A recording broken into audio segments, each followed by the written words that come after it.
ጌታቸው ረዳ ጠሊሙና እዩ ክብል ኣብ ሓይልታት ትግራይ ሓላፊ ወታደራዊ ስለያ ኮሎኔል ተወልደ ገብረትንሳኤ ዝገለጸ ህይወት ቀዳማይ ሚኒስትር አብይ አሕመድ አድሒነየ እውን ኢሉ እዩ ነበር ፕሬዝዳንት ጊዜያዊ ምምሕዳር ትግራይ ኣይተ ጌታቸው ረዳ ኣብ ማእኸናት ዜና መንግስቲ ፌደራል ኣብ ዝኾና ትካላት መራኽብቲ ሓፋሽ እናቐረበ ኣብ ትግራይ ዘይሕጋዊ ምስጋር ደቂ ሰባት ከም ዝካየድ ዘሎ ነዚ ድማ ብመርህ ኣብ ሓይልታት ትግራይ ሓላፊ ወታደራዊ ስለያ ኮሎኔል ተወልደ ገብረትንሳኤ ከም ዝኾነ ብሽሙ ጠቒሱ ተዛሪቡ እዩ ምዚ ዘረባ ተኣሳሲሩ እውን ኣብ ትሕቲ ቤት ጽሕፈት ተጣየሽ ሓይሊ ዕማም ዘቕረቦ 66 ገጽ ዘለዎ ሰነድ ኣብ ማሕበራዊ መራኽብቲ ተዘርጊሑ ቀኒ እዩ ኣብቲ ሰነድ ንኮሎኔል ተወልደ ሓዊሱ ካልኦት ሰባት ኣብ ዘይሕጋዊ ዝውውር ደቂ ሰባት ከም ተሳተፉ ይጠቅስ እዩ እቲ ኣብ ከይዲ ምጽራይ ዝነበረ ምስጢራዊ ሰነድ ብኣይተ ጌታቸው ኣቢሉ ከም ዝተበተነ እዩ ዝግለጽ ዘሎ ነዚ ተግባር ድማ ቤት ጽሕፈት ፕሬዝዳንት ጊዜያዊ ምምሕዳር ትግራይ ሌተናል ጀነራል ታደሰ ወረደ ዝኹንን መግለጺ ኣውፅኡ እዩ እቲ ቤት ጽሕፈት ንጌታቸው ረዳ ጠቒሱ ኣብ ዘውፅኦ መግለጺ ጌታቸው ረዳ ፕሬዝዳንት ኣብ ዝነበረሉ ግዜ ተጀሚሩ ግን ድማ ናብ መስርሕ ፍትሒ ዘይተሰጋገረ ናብ ካሊእ ቅዳሕ ዘይተገበረን ውዱእ ሰነድ ናብ ማሕበራዊ ሚድያ ክዝርጋሕ ምግባሩ ኢስነ ምግባራዊ እዩ ኢሉ ቆኒንዎ እዩ ቢሮ ሰላምን ጸጥታን ትግራይ እውን በተመሳሳሊ ኣይተ ጌታቸው ምስ ቴሌቪዥን ፋና ቀሪቡ ዝሃቦ ቃለ መሕተት ኮነ ተባሂሉ ኣብ ልዕሊ ኣዘዝቲ ሓይልታት ትግራይ ንምጽላም ዝተገበረ ከም ዝኾነ ብምግላጽ ተቃውሞኡ ገሊጹ እዩ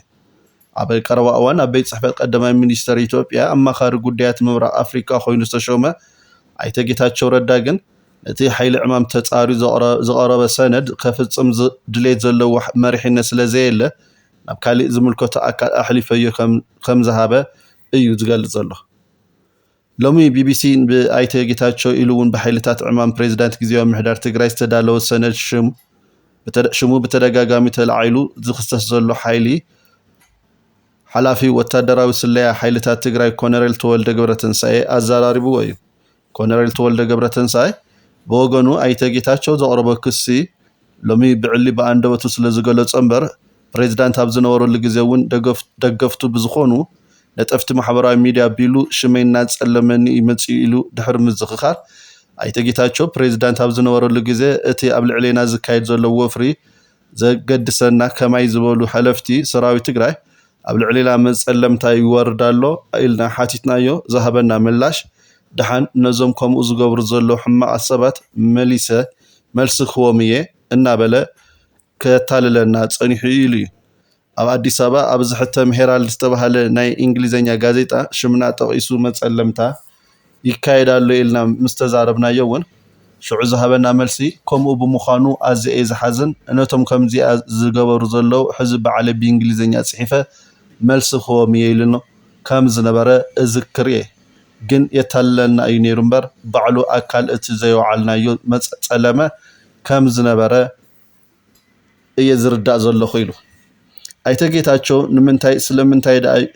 ንምንታይ ከምኡ ገይሩ ንዝብል ሕቶ እንትምልስ ድማ ስለምንታይ እዩ ሕዚ ቦታ ምስ ቀየረ ኣብቲ ቀዲሙ ዝብለና ዝነበረ ሓሳብ ብተጻራሪ ክዛረብ ጀሚሩ ኢለ ንነፍሰይ ክሓትት እንከለኹ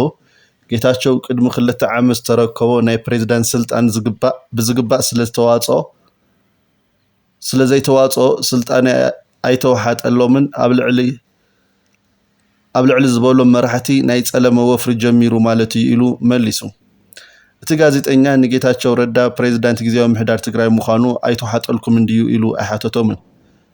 ካሊእ ቢቢሲ ንኮሎኔል ተወልደ ዝሓተቶ ምስ ቀዳማይ ሚኒስትር አብይ አሕመድ ዝነበሮ ርክብን ፍልጦን ዝምልከት እዩ